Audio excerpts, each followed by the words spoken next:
Good morning, good afternoon, good evening. We have Alice's Adventures in Wonderland, Chapter 4, The Rabbit Sends in a Little Bill. Last chapter, we just heard the little pattering of footsteps, and that always describes one character. The White Rabbit is back. It was the White Rabbit, trotting slowly back again and looking anxiously about it as it went, as if it had lost something. And she heard it muttering to itself, "Oh, Duchess, the Duchess, oh, my dear paws, oh, my fur and whiskers, she'll get me executed as sure as ferrets are ferrets. Where can I have dropped them, I wonder?" Alice guessed in a moment that it was looking for the fan and the pair of white kid gloves, and she very good-naturedly began hunting about for them. But they were nowhere to be seen. Everything seemed to have changed since her swim in the pool, and the great hall, with the glass table and the little door, had vanished completely. Very soon the rabbit noticed Alice as she went hunting about, and called out to her in an angry tone, "Why, Mary Ann, what are you doing out here? Run home this moment and fetch me a pair of gloves and a fan. Quick now!" And Alice was so much frightened that she ran off at once in the direction it pointed to, without trying to explain the mistake it had made. "He took me for his housemaid," she said to herself as she ran. "How surprised he'll be when he finds out who I am. But I'd better take him his fan and gloves. That is, if I can find them." As she said this, she came upon a neat little house, on the door of which was a bright brass plate with the name W. Rabbit engraved upon it. She went in without knocking and hurried upstairs, in a great fear lest she should meet the real Mary Ann and be turned out of the house before she had found the fan and gloves. "How queer it seems," Alice said to herself, "to be going on messages for a rabbit. I suppose Dinah'll be sending me on messages next." And she began fancying the sort of thing that would happen. "Miss Alice, come here directly and get ready for your walk." "Coming in a minute, nurse. But I've got to watch this mouse hole till Dinah comes back and see that the mouse doesn't get out. Only I don't think," Alice went on, "that they'd let Dinah stop in the house if she began ordering people about like that." By this way, she had found her way into a tidy little room with a table in the window, and on it, as she had hoped, a fan and 2 or 3 pairs of tiny white kid gloves. She took up the fan and a pair of the gloves and was just getting to leave the room when her eye fell upon a little bottle that stood near the looking-glass. There was no label this time with the words "Drink me," but nevertheless she uncorked it and put it to her lips. "I know something is interesting to happen," she said to herself, "whenever I eat or drink anything. So I'll just see what this bottle does. I hope it'll make me grow large again, for really I'm quite tired of being such a tiny little thing." It did so indeed, and much sooner than she had expected. Before she had drunk half the bottle, she found her head pressing against the ceiling and had to stoop down to save her neck from being broken.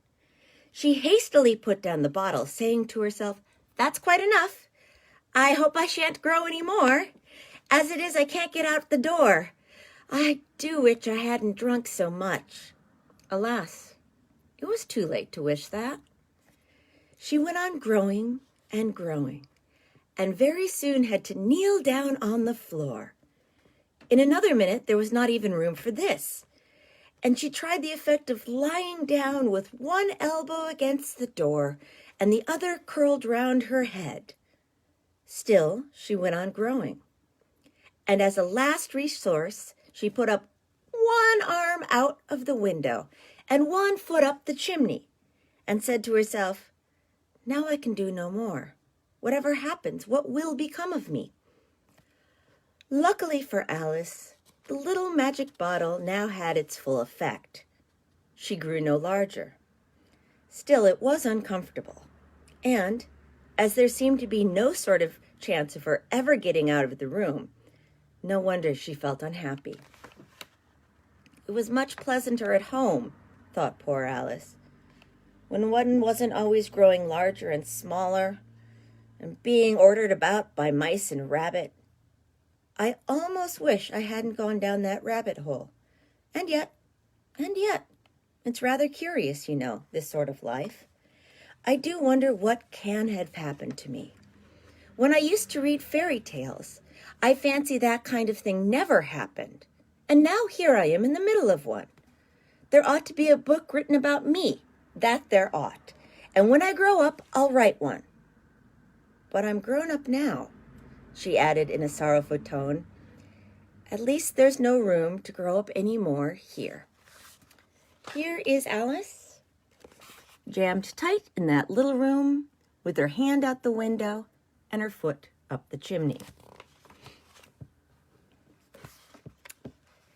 But then, thought Alice, I shall never get any older than I am now. That'll be a comfort in one way, never to be an old woman. But then, to always have lessons to learn, oh, I shouldn't like that. Oh, you foolish Alice, she answered herself. How can you learn lessons in here? Why, there's hardly room for you, and no room at all for any lesson books. And so she went on, taking first one side and then the other, and making quite a conversation of it altogether. But after a few minutes, she heard a voice outside and stopped to listen. Marianne, Marianne, came the voice. Fetch me my gloves this moment. Then came a little pattering of feet on the stairs. Alice knew it was the rabbit coming to look for her, and she trembled till she shook the house, quite forgetting that she was now about 1,000 times as large as the rabbit and had no reason to be afraid of it. Presently, the rabbit came up to the door and tried to open it. But as the door opened inward and Alice's elbow was pressed hard against it, that attempt proved a failure. Alice heard it say to itself, Then I'll go round and get in that window. That you won't, thought Alice, and after waiting till she fancied she heard the rabbit just under the window, she suddenly spread out her hand and made a snatch in the air. She did not get a hold of anything, but she heard a little shriek and a fall, and a crash of broken glass, from which she concluded that it was just possible it had fallen into a cucumber frame or something of that sort. Next came an angry voice, the rabbit's. Pat, Pat, where are you? And then a voice she had never heard before. Sure then, I'm here, digging for apples, Your Honor. Digging for apples indeed, said the rabbit angrily. Here, come help me out of this. And the sounds of more broken glass. Here is the rabbit, stumbling out of Alice's way, and I assume this is a cucumber glass. I'm guessing it's a greenhouse for cucumbers of some sort. I've never had one. Now tell me, Pat, what's in that window? Sure, it's an arm, Your Honor. He pronounced it arm. An arm, you goose. Whoever saw one that size? Why, it fits the whole window. Sure, it does, Your Honor, but it's an arm for all that. Well, it's got no business there. At any rate, go and take it away. There was a long silence after this, and Alice could only hear whispers now and again, such as, Sure, I don't like it, Your Honor, at all. Do as I tell you, you coward. And at last she spread out her hand again and made another snatch in the air. This time there were 2 little shrieks and more sounds of broken glass. What a number of cucumber frames there must be, thought Alice. I wonder what they'll do next. As for pulling me out of the window, I only wish they could. I'm sure I don't want to stay in here any longer." She waited for some time without hearing anything more. At last came a rumbling of little cartwheels and the sound of a good many voices all talking together. She made out the words. "Where's the other ladder? Why, I hadn't to bring but one. Bill's got the other. Bill, fetch it here, lad. Here, put 'em up at the corner. No, tie them together first. They don't reach half high enough yet. Oh, they'll do well enough. Don't be particular. Here, Bill, catch a hold of this rope. Will this roof bear? Mind that loose slate. Oh, it's coming down, heads below." A loud crash. "Now who did that?" "It was Bill, I fancy." "Who's to go down the chimney?" "Nay, I shan't. You do it." "That I won't, then." "Bill's to go down."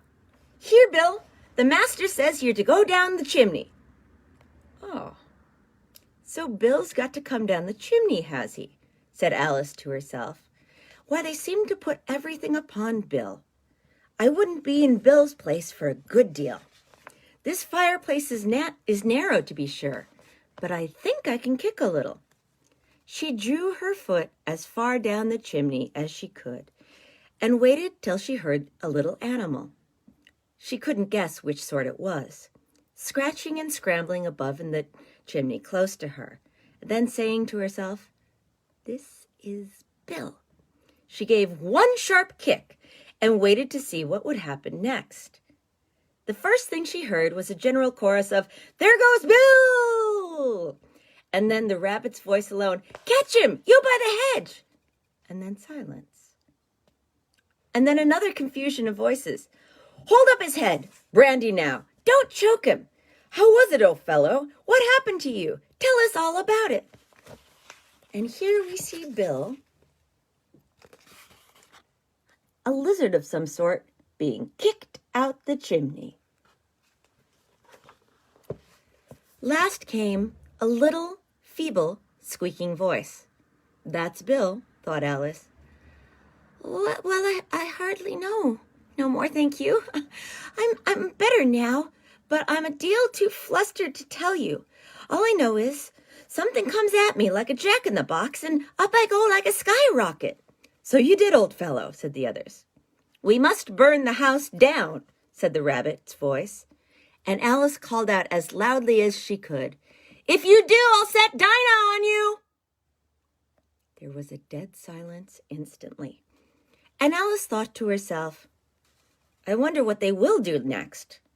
If they had any sense, they'd take the roof off." After a minute or two, they began moving about again. Alice heard the rabbit say, "A barrel full will do to begin with." "A barrel full of what?" thought Alice. But she had not long to doubt, for the next moment a shower of little pebbles came rattling in at the window, and some of them hit her in her face. "I'll put a stop to this," she said to herself, and shouted out, "You'd better not do that again!" Which produced another dead silence.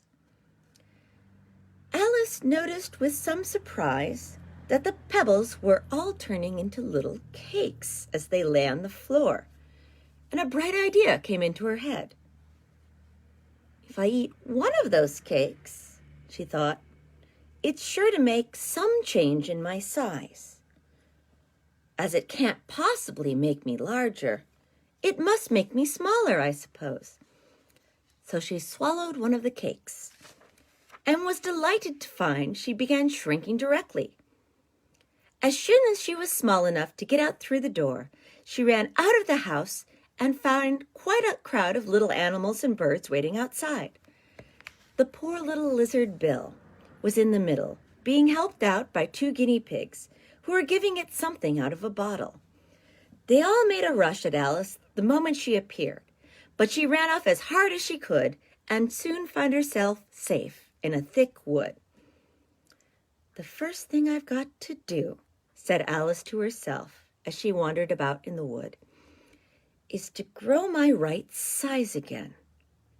And the second thing is to find my way into that lovely garden. I think that'll be the best plan." It sounded an excellent plan, no doubt, and very simply and neatly arranged. The only difficulty was that she had not the smallest idea of how to set about it. And while she was peering about anxiously amongst the trees, a little sharp bark just over her head made her look up a great hurry.